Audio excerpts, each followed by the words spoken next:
2008 में छोटूलाल शर्मा ने मेरे से शादी की थी और 10 साल तक हम साथ में रहे, 10-12 साल तक।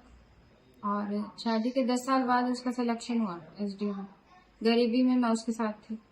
जैसे एसडीएम का सिलेक्शन हुआ उसके दूसरी औरतों के साथ, मैं बोलना नहीं चाहूँगी मीडिया में, दूसरी औरतों के साथ दोस्तियां बढ़ने लगी। उसको मुझे छोड़ के दुनिया की हर औरत सुंदर और अच्छी लगने लगी, मैं बेवकूफ़ लगने लगी।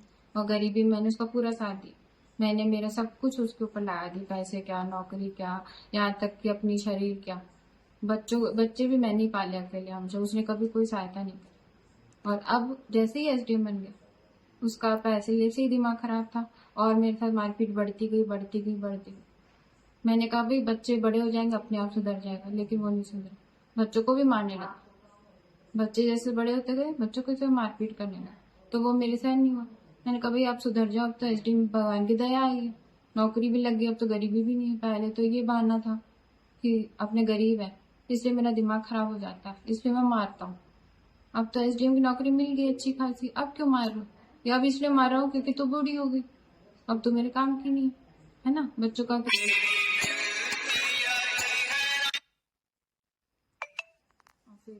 धीरे धीरे गैर औरतें आने लगी घर पे, फोटो चैट्स मैंने देखा छुप छुप के। बाथरूम में भी आधी रात तक, 2 बजे तक, रात को 2:30 बजे तक बातें होती थी। मैं मना करती तो मेरे साथ मारपीट होती थी।